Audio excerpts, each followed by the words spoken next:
Eto na. 5:35 ng umaga, birthday batian. Now na, batiin na natin parang Ray, para kainan na. Maligayang kaarawan mga kababayan sa nag-iisang Daddy Ray Reyes. Daddy Ray Reyes, sa lahat po na nakakilala kay Daddy Ray Reyes ng Trangka, Bay, Laguna. Maligayang kaarawan, Daddy Ray. Ang pagbati mula sa may bahay na si Nanay Carmina and kids. At mula ho yan sa Chan family. Daddy Ray Reyes ng Trangka, Bay, Laguna. Maligayang kaarawan.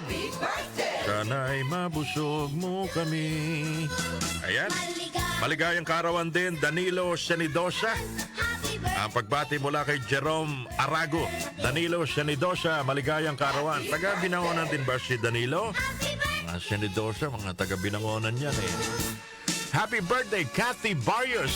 Miss Kathy, happy birthday from Ligaya, Oriana, May Kawayan, Bulacan. Emmanuel Luis Cruz ng Santa Maria, Bulacan. Maligayang kaarawan din po. Erica Itable ng Manila. Happy birthday, Miss Erica. Cristina de la Cruz, maligayang kaarawan.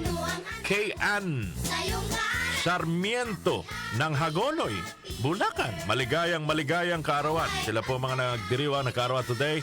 February 13, birthday celebrators. Sino bang kasabay yung nagdiriwan ng kaarawan today sa ating lipunan? The late Rico J. Puno. Birthday ngayon. Rico J., happy birthday. Rico J. Puno, baby. Si dating DOH Secretary Francisco Duque. Wow, happy birthday! Darag siya nga panagkasangay. Former Secretary Francisco Duque. Ano bang handa ni Secretary Francisco Duque? Ikaw ba ay dra-drive papunta ng Pangasinan sa iyong Porsche ngayong birthday mo? Magro-road trip? Ganda na mga sasakyan ni dating Secretary Francisco Duque. Ang sasakyan niya parang pang-diskaya rin mga kababayan ng mga brand. Sino pa ba nagdiriwa ng kaarawan? Maligayang kaarawan mga kababayan kay dating congressman, dating general Apo Samuel Pagdilaw. Darag siya nga panagkasangay, Congressman General Samuel Pagdilaw. Ang tinatawag ko dati itong ang kongresista na madaling lapitan, ngunit mahirap hanapin. Kumusta kan, General Samuel Pagdilaw po?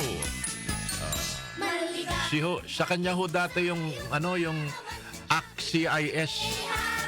Siya ho ang unang representative ng actually CIS party list dati yan mga kababayan. Nung lumang panahon nagpapatulong sa atin pero nang nanalo na, di na tayo maalala. Nagka-amnesia na si General Sammy Pagdilaw. Sige, sino pa ba nagdiriwa ng kaarawan today? Yung isa ho sa mga miyembro ng boy band na Take That, 51 years old today. 51 lang pala. Robbie Williams, happy birthday! Feb 13, 1974 ipinanganak. Bukas, Feb 14, sino nagdiriwa ng kaarawan? Si Miss Chris Aquino. Advance happy birthday kay Miss Chris Aquino. Donna Cruz, si Miss Chris Aquino, sana gumaling na kayo. Heart Evangelista, wow! Saan kaya i-treat ni Senador Chisa Escudero si Heart? Sa mamahaling restaurant pa rin ba? Paldo. John Prats, birthday din mga kababayan. Sige, sa mga Valentina bukas na magdiriwan ng kanilang kaarawan, enjoy your birthday! Happy birthday!